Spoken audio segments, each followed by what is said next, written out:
Hello, you guys. How's everyone hanging in there?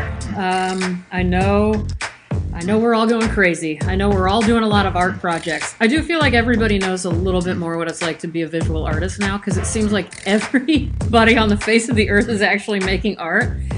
And that makes me a little bit happy. And I've heard that sales of art supplies have gone up more than ever before, so that's pretty fun. I'm not going to talk a lot because I have a long podcast here. In fact, it's going to be part 1 of 2, which I've never done a 2-parter. Being here, cooped up in the house with a person I love very much, Damien, who you guys have heard me talk about on here. Damien is who I live with. He's my partner, and he is also a very well-known musician. So Damien Jurado, some of you guys know his music. Some of you don't. If you don't, I highly recommend it. My first boyfriend, actually, when I was 18 years old, gave me Damien's first 7-inch single that ever came out. So I've known about him since my first boyfriend, Colin, gave that to me. So I've been a huge fan ever since then, and then through various odd means, we became friends and then very good friends, and eventually we became what we are now. And so I just decided we love asking each other questions. We ask each other questions all day, and I love asking you guys questions. So I thought, well, here we are. We're both in the house nonstop. I'm going to ask him some questions or just talk to him and record it and put out an episode with Damien on it. And he was more than happy to do it, which makes me very happy. I'm not going to listen to this. I don't love listening to myself, and I feel like I could have done a better job. He asked me better questions than I asked him. That's my belief. And I feel like I should have prepared. I should have really written down some questions ahead of time. But maybe it's okay.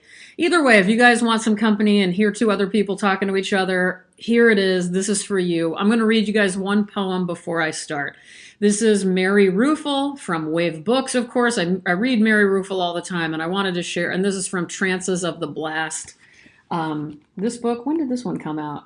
2013. This is one of my favorites of hers, this book. And I'm going to read you guys, Are We Alone?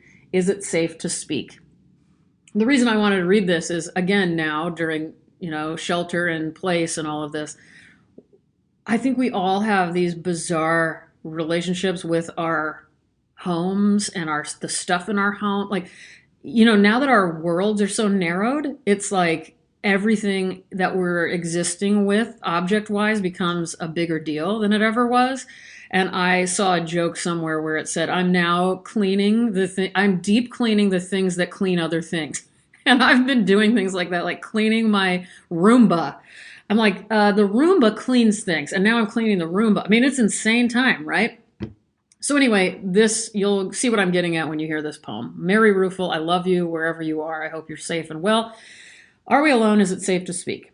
Dear unknown friend, I know I am real to you, and though you aren't that real to me, without you I would not exist. Certainly I would have never stepped into this nutmeg grater and become a pile of fine woodsy particles.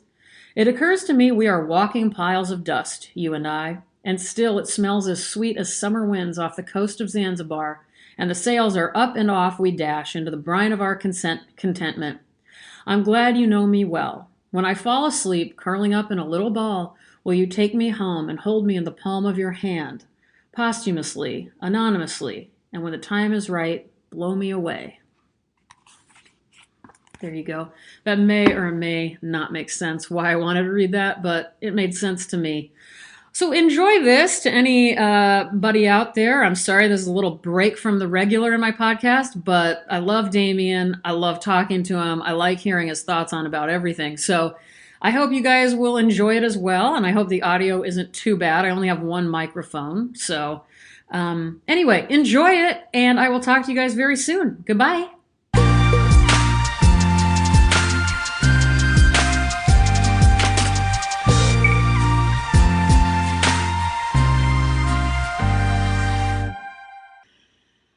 All right, so Damien, you're here with me. What did we just eat? Tell the listeners. We just had tacos for dinner.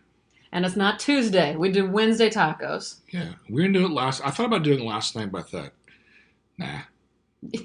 And I think I would say you made them. I only just chopped up avocado lettuce. Well, I technically would say that we made them because Although I did everything else. Like I did the main taco stuff. You did shells and, you handmade shells and you chopped lettuce and chopped I avocado. grew the lettuce, Yeah. everything. Would you say you're Mexican? I am from Mexican descent. Yes, I am. All right. All right. Now tell me this. What we've been eating, I just said to you that we've been eating better than I said the one good thing about coronavirus is that I've eaten better in the last few weeks than I've ever eaten in my life. And that is very true. You and I have been a powerful team here in the kitchen. You also made me actually laugh at a joke by a comedian who I actually don't think is funny. Go ahead and tell the listeners. Jim Gaffigan. Everybody loves Jim Gaffigan except me. You listen to Jim Gaffigan a lot, but anyway, I do not laugh at him. I can't stand his voice and stuff. Go ahead. I don't say that. I wouldn't say that I listen to him a lot. I would say that my kids request him. Oh, okay. And we listen to him. Oh, okay. So he's actually kind of a good comedian for kids because he's clean for the most part. He doesn't swear at all. Well, that's true. And he talks about food a lot. He does that. Now that I appreciate. Well, that's why I was surprised that you didn't care for his comedy because, what comedian talks that long about food? Nobody. No, but that doesn't make him funny to me. But anyway, doesn't even matter. Oh, you're rolling your eyes at me. Just kidding. So the thing I do want to say is that there is a new Jim Gaffigan video from his house with his family, and he did compare like doing the shelter in place thing is a lot like running your own diner with your family. And I laughed so hard, and it is true. I feel like all I'm doing is picking up stuff from the floor, cooking something, putting stuff away, doing dishes, getting more cleaning supplies out. I mean, that's all we've been doing. Going to buy produce. A lot of produce, a lot of milk for you and your cereal. A lot. What do I need a lot of? You, on the other hand, let's see. What would I say that you need? Oh, well, obviously kombucha. You're a big kombucha drinker. Mm-hmm. One a day. Yeah, one a day. Mm-hmm. Was that wouldn't really suggest that wouldn't say you're a big kombucha drinker then. No, I am, because I think I am. Because you're not supposed to have any more than like 8 ounces or 12 ounces a day. Oh, or okay. something. Well, that's good. That's I don't know that world, so. Well, welcome. Yeah. You will not drink kombucha. No, never. Do you think it's disgusting, yes or no? Yes. Okay. What's the best taco you've ever eaten in your life? Oh, man. I'm going to say the ones that we just had. They were perfect. We used the crispy shell. Mm-hmm. That's not an exaggeration, by the way. Those were really, really good. I know. It was weird. I don't know how they were that good. If this time in quarantine does not make people better chefs or artists or poets or musicians, then housekeepers. Yeah, I don't know what the hell's going on. Toilet paper keepers. I mean, there's a lot going on that's changing for the better. Although I did notice the toilet paper game is changing a bit. We are flattening the curve on toilet paper. We are. Missing, at least in our area of town. How many things of toilet paper would you say we have? And this is pre-coronavirus pretty much anyway. Well, you're a big fan of collecting toilet paper yes. and paper towel products. Love them. So we went into this battle with tons. Well equipped. With already. Enough till probably, honestly, September. Easily, yeah. That's just how it is. Yeah. You're letting But wait, hold on. But what other things do you like to always? Things I always want. I kind of missed out for a while, but bananas are back again. Yeah, but like pre this stuff going down, pre zombie apocalypse. Oh, what kind of things do I always? I've never had no onions in my household. Kleenex. We always have. Hello, Kleenex lotion. Kleenex with a lotion. Sometimes Cool Touch. Shout out to Bryce out there. I love you, Bryce. This is a friend of mine who also loves He was introduced to Kleenex Cool Touch from me and the podcast. So anyway, Kleenex, kombucha, vinegar. I need a lot of vinegar, especially red wine vinegar and distilled white vinegar. Excuse me. Apples, a lot of times. I've been kind of waning in my apple eating. Your apple game is sort of fading out. I don't know what's going on. I need to get back into it. I think you do. Hello, decaf coffee. Big deal. I do an espresso decaf. Mm-hmm. But enough about me. See, you always tend to do this in interviews. You turn. I tend to interview the interviewer. This happens in my professional life where the interviewer will ask me questions and I start asking them questions in return. Oh, so you've been interviewed before. Tell me more about you and your life. So, what do you do for a living? I'm a magician. You do tell people you're a magician. Well, I will share that funny story. This is why I tell people I'm a magician sometimes, because I went into years ago. I have a history of buying like vintage cars. So like vintage cars. Yeah, Volvos and things like that. Especially being from the Northwest. Mm-hmm. You know, why is that a Northwest thing? Well, it's because of a lot of Swedish descent and Scandinavian descent up in the Northwest. Okay. Pacific Northwest. Anyways, but so I decided I'm gonna since my kids at the time were riding in my 1962 Volvo Amazon 122, and it was pretty much a death trap. No, it was. Yeah, I think my oldest son was a little scared. My youngest, the youngest son, obviously was a little, naive, and he didn't know any better. He thought I was like a roller coaster car. So I'm just going to interject. I would never like to be riding regularly in an old car. That's not my style. Yeah. But anyway, go ahead. Anyways, so I decided, okay, listen, how much do I love my kids? Well, I love my kids enough to get myself and the family a new car. Mm-hmm. So I got a new car. Mm-hmm. I walked into the lot, and I, long story short, I met the guy who was going to sell me the car. So I said, okay, this is the car I want, and test drove it. It was great. And I came back, and he says, okay, well, if you want this car, I'll send you to the finance department. And so, by the way, when I was in the car, the guy gave me the test drive. He was just like, let's say his name's Kevin. Okay. And so Kevin asked me, so what do you do for a living? I said, I'm actually a musician. Anyways, and so we go, but the test drive went well. We get back. Kevin hands me off to Jim. Jim is the finance guy. I sit down in Jim's office. Jim, go ahead, Damien, have a seat. So I sit down, and he sits behind the desk. And he says, so Kevin tells me you're a magician. That's and I'm sure you rolled with it. And I said, yes, I am. Yes, I am. Well, where do you perform? Oh, Vegas, Reno. Do you ever play locally? Yeah, I've done like the Talale Casino and things like that. So that is amazing. Emerald Queen Casino. Wow. And now, do you often tell people that? It all depends. Did anyone get to be with you during this amazing moment? No, unfortunately, it was just me and Jim. That's pretty awesome that you're able to do things like that just for your own entertainment purposes. So, anyways, but no, I'm in my real life. I am a musician. A musician. So you've been interviewed many times. You do not like it, I would say. Overall, you don't like it. Is that true? Be honest. I don't. It's not that I don't. It's not that I mind it. I think that for the most part, journalists ask really kind of boring questions. Do they usually ask questions that have already been asked of you a billion times? Well, Here's what they do. I'll give an example of this. Let's say I'm interviewing you. Okay. Now you're a visual artist. Yes. And so I would say, I'll start out, okay, Robin, well, let's start this interview off. I just want to say thank you for taking the time for this interview. You're welcome. Yeah. So Robin, so the first question I have, I read somewhere on the internet that, and it's ... They actually say that. I read somewhere on the internet. Or I read in an article, and there's not really any, they don't really come up with their own unique questions. It's just like you're answering things that they already know. Oh, that's pretty dumb. That's not fun. No. I know that occasionally you get good ones. I do know another thing you do for your audiences is you say, do you guys have any questions? Yeah, when I play live. That? Yeah. When I play live, between songs, I sometimes will say, does anybody have any questions they want to ask? What was the best question anybody in the audience ever asked you? I don't remember, honestly. I've been doing this for 26 years now. Yeah. And I don't really remember. I remember. What was it? It was so weird. It was in London. Don't get too far away from the mic, dude. Mm-hmm. There you go.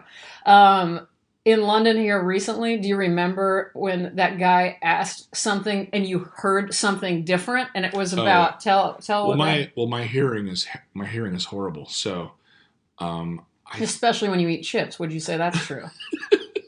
Yes. Damien I'm can't hear, allowed. he cannot hear anything. There could be a tornado drill in right next to your head, and if you're eating some Ruffles, never gonna hear it. No. Anyway, okay, so your hearing is So compromised my hearing is from all the horrible. chips that have been in your I body. wouldn't say compromised. I said it was horrible.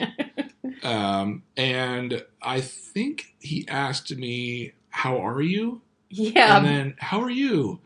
And first of all, he asked me in an English accent. So that's strike number one. that's compromise number one. Yes. And so I paused for a second and I said, "Did you ask how are my shoes?" And then you just started laughing. You're like, Yeah. what a weird weird question this is. So how are you? Well, you like questions like that. I do like what questions I like remember anytime I've gotten to see you play, I always want to be the person to ask you a question, but then that would be dead giveaway. It wouldn't be fair because I think it'd I be want to be amazing. like, "What's your favorite cereal?" Because those are the questions you want, which is basically it makes. But are you asking me for the audience or are you asking me for you? Because for you? Well, you know my favorite. I know, cereal but I'm is. asking for you because you would smile and be happy answering a Got question like that rather than, "Will you play sheets?" Right. Right? Right. Not that I mean that's not the worst question in the world, but Right. okay, so what color hair would you say you have?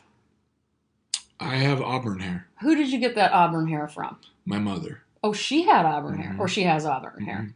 And your eye color is very interesting. It is, I would say, it's not really brown. It's almost like hazel brown. It's hazel. It's hazel. It looks like you and I are actually wearing pretty much the same shirt. We look like we're wearing a uniform together. Yeah.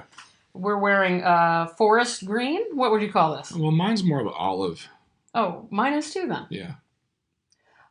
Would you say I look good in this? Definitely. I think you look good in this too. We both have hazel eyes, I guess. Yeah. All right, next question. Would you say that you are an anxious person? Yes or no? And on a scale of 1 to 10, your general anxiety is where? I would say that I would say I was born anxious, and I actually have been diagnosed with having an anxiety disorder, panic disorder, what's it call it? So I was diagnosed with panic disorder in 1998. Would you say you were experiencing it for years before that, though? Sure, yeah, definitely. I just didn't know what it was. But I'd say, and that, yeah, but I'm not really, I haven't really experienced any intense anxiety really. I used to have it all the time, but now I have it like, I don't have it much at all anymore, and I'm medication free for the most part too. Yeah. So, would you say that? Would you say that I'm one of the most? But that being said, would you say that I'm one of the most mellowest people? Yes. I don't think anything gets you going at all in an anxious way. Like you're very excitable, but you're not anxious about anything. Yeah. I mean, it's actually amazing. And I know even when I first knew you, you weren't quite like this, but you are now. Nothing bothers you anymore. It's really, you should be studied. And I wish you could teach classes or something. And I will say, I mean, I know some of your tricks. Obviously, we know each other. Would you say we know each other very well? Very well. I will say that some of my, if I do get anxiety, like a rush of anxiety, which happens quite a bit for me, it's usually because of a physical symptom that happens. Because when you have a panic disorder, your body is always preparing for a fight or flight situation. Yeah. And your body will, and it's crazy the things that happen to you. Like sometimes your vision will blur. Sometimes your face feels numb, or your leg falls asleep, or you start to get vertigo, and you get panic, or you get like onset nausea for some crazy weird reason. So those things usually trigger, right? When those symptoms have those physical symptoms, will trigger an anxiety attack for the most part. But those things are just symptoms of your anxiety. Right. It's your body preparing. So once I figured that out, I was able to say, okay, well, it's just a symptom of my anxiety. It's not a big deal. I'm not in danger. How good does that feel to know that now? Now you know, oh, I know what this is. I can move on and focus on something else. Yeah, I think, most definitely. Well, a lot of that too also comes from like having been diagnosed recently, the past, was it 2 years ago, with fibromyalgia, So I also don't do caffeine. Yeah, no I don't caffeine, no smoke anymore. cigarettes, No, and you've been alcohol free for a long time. since 2006. Yeah, so you have a lot of those things that you've tackled and gotten rid of. There's Mm-hmm. something else you do. Oh, well, no, Breakdance? you do a lot. You're actually an amazing break dancer. There's other things. I mean, you tend to just enjoy yourself. You're a hard worker. You're constantly writing music and playing music. And normally, before the apocalypse, you were on tour all the time. But you take good care of yourself, and you. I try to. Although tour, it's the biggest battle is always trying to take care of. How do you take care of yourself on tour? Good question. Because when I've been with you on tour, it's not a nightmare being with you. I love being with you, but it is a nightmare to figure out.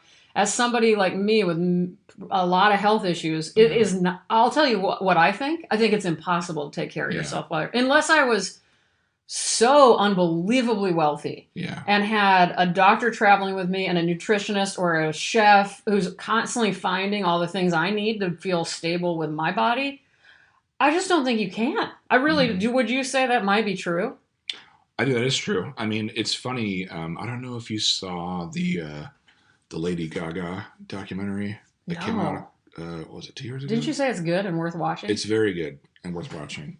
And but here's an artist, performing artist who has the ability to have a masseuse, a yoga teacher, a meditation teacher, whatever, on tour with her, and it's still difficult. Really? Yeah, it's still because it's not normal. It's touring around. Touring it's not like being a tourist.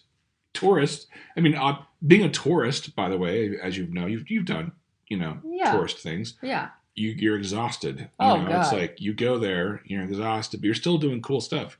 Yeah. But when you're on tour, it's always work from the moment you get up to the moment you go to bed. Even rest isn't rest on tour. No. It's just not. It's like, I'm going to try to sleep for a little while, and then I'm going to get up and pack my bag again and get on the road and maybe get what my body needs to eat, maybe find a good coffee, maybe not, maybe drink enough water, maybe remember that my pills, I need to take them. Yeah. For me, I don't know.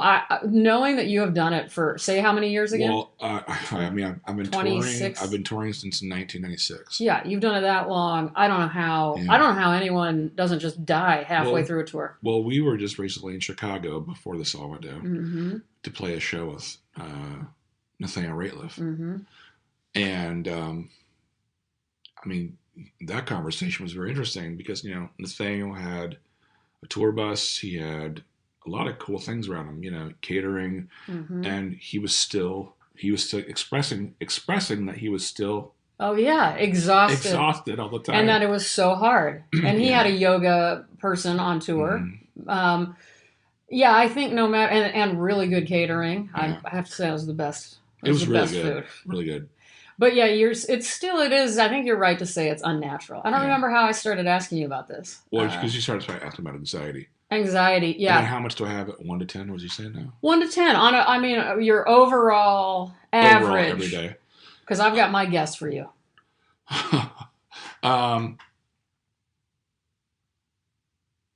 1. I don't even think you're at a 1, man. I think you're at 0.5, 0.47. Yeah. That's awesome. Congratulations. Thanks. How about me? What do you think I'm at? It's okay. I'm not going to be offended no matter what. This is not a fair question to ask Yes, me. it is. Why not? Well, because you're putting me on the spot then. Who cares? Okay. I'd say you like... are you talking about like from morning to sleep? Like just every single day, all day, like an average. I wonder if it varies. I'd say you go from anywhere from a 4 to a 7. Yeah, I was going to say overall, I'm probably still at like a 6. Yeah. Naturally. 4 being the lowest. You don't think I get lower than a 4? No. And I rarely get more than a 7 anymore. No. It's very, very rare. You're like right in a good 6 there. Now, I myself have a few reasons I've gotten less anxious in my life and less depressed. I would say if I were to name the 3 without thinking about it, I'm going to have you do the same, but don't think too hard about it. I would say, obviously, being in Al-Anon, being in a 12-step program, that's 1. Number 2, eating, paying attention to my nutrition, Mm-hmm. and also, um, I'm trying to think. A lot of different self help books, honestly, like my Shambhala book, anything by Chogyam Trungpa, Melody Beatty, a whole bunch of things like that. So, and keeping up on it also, like not learning something and then writing that out, like really daily activities to keep me sane. So being really disciplined about it. Like it is a full-time job for me to be sane. I really do think so. It's a full-time job for me to be healthy to myself. Mm-hmm. How about you? If you were to name the things that got you calmer? I would say I would say being in touch with myself as far as who I am, Mm-hmm. being more self-aware. I Yeah. would say that's number one for me. But I did that through Al-Anon, through the same 12-step program Mm-hmm. that you're in. Al-Anon, I think, helped me get to that point Mm-hmm. where I could say, okay, I have to put me first and just, you know, and that from there, it's like an open door.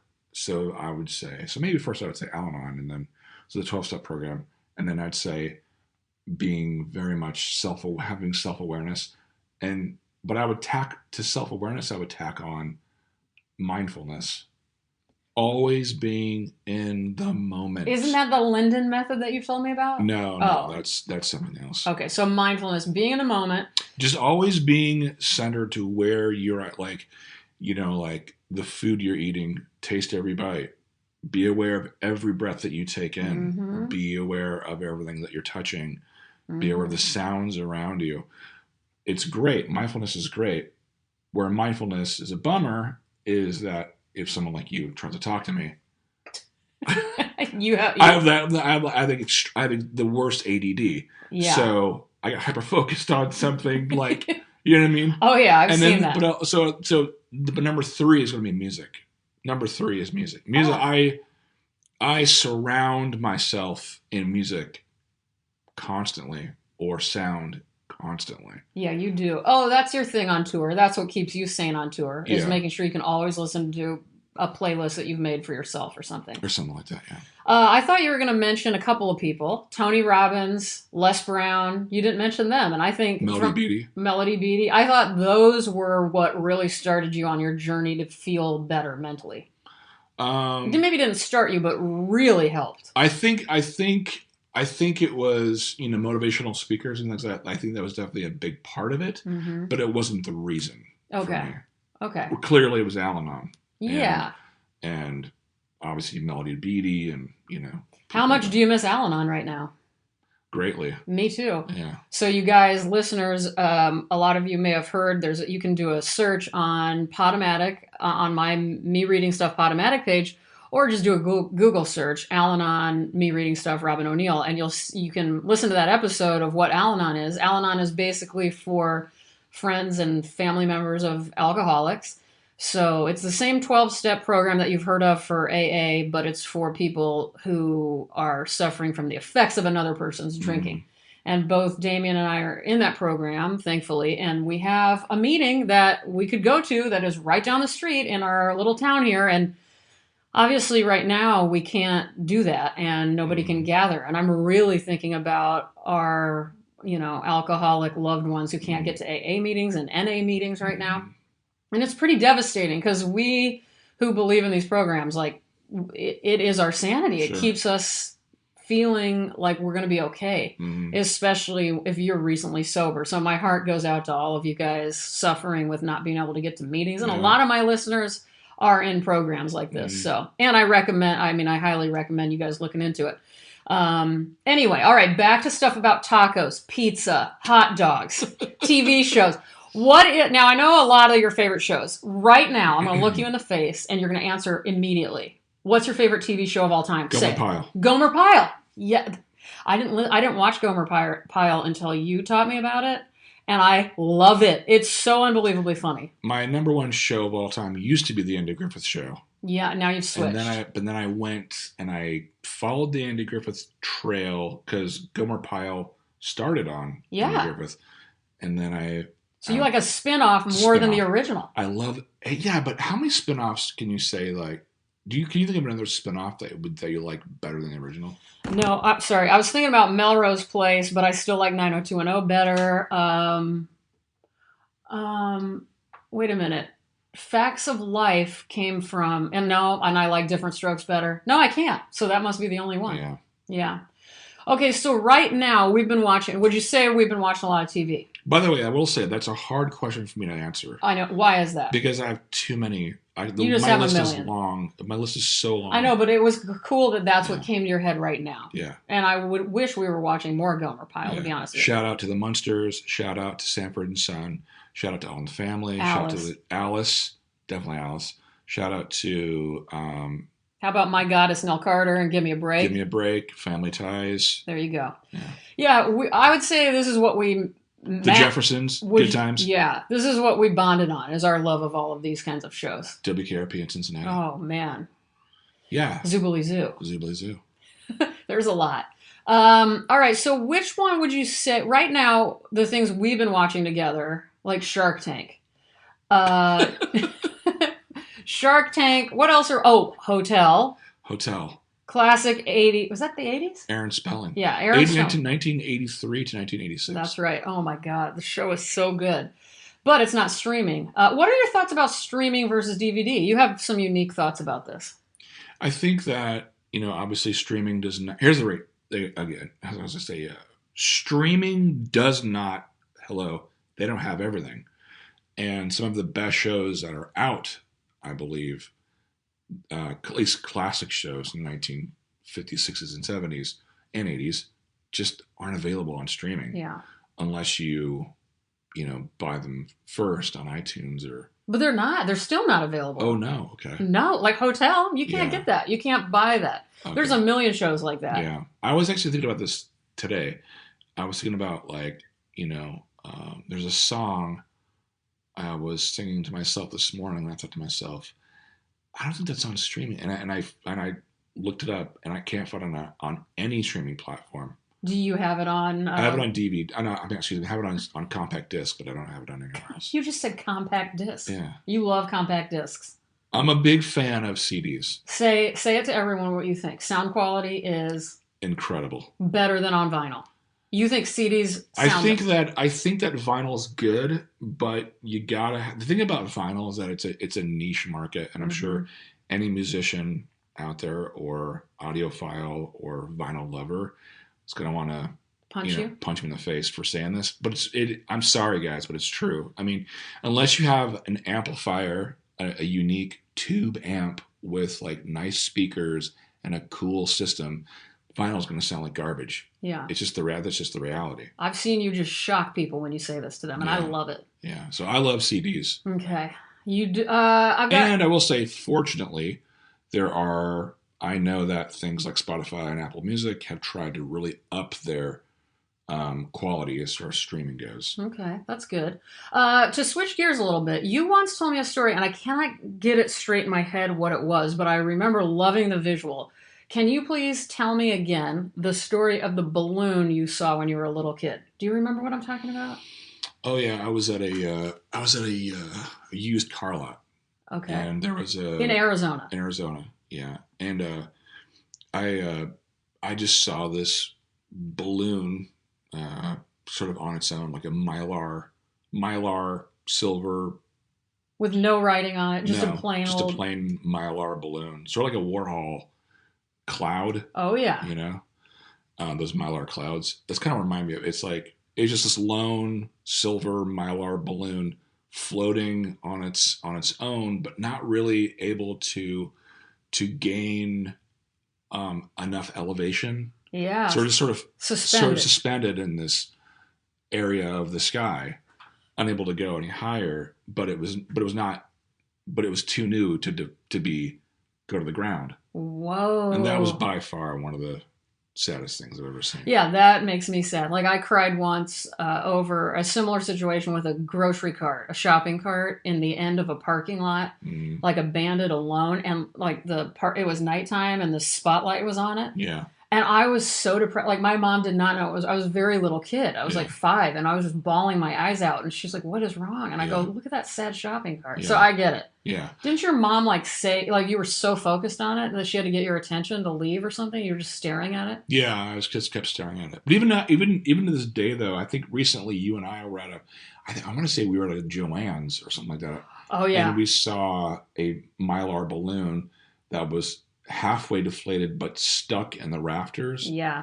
That was easily that was sadder than my childhood memory. Oh, you thought yeah, Oh because that yeah, one for at least sure. wasn't. It wasn't even in the sky. This one. No. That was really sad. Yeah. I'm always focused on balloons. At my old CVS I used to go to all the time, they had this weird cage. You'll see it at a lot of stores, but a cage full of the blow up balloons. Yeah. And they always had wild music there, and they would just float around real slow. It was almost like the balloons were always dancing. It was more of a happy balloon moment. Okay, it was so for me, I'll tell you this: it's really strange that it was happy for you, because when I walked in that same CVS, is it the same one? Yeah. Same CVS. Yeah. When I saw those caged balloons, Yeah.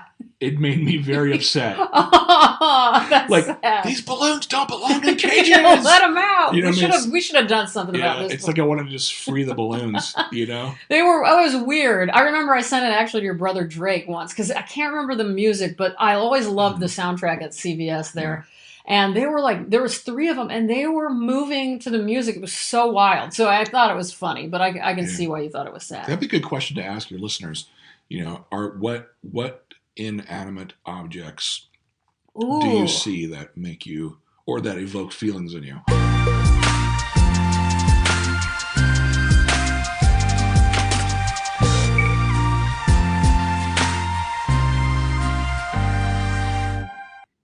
All right, you guys, that's it for now.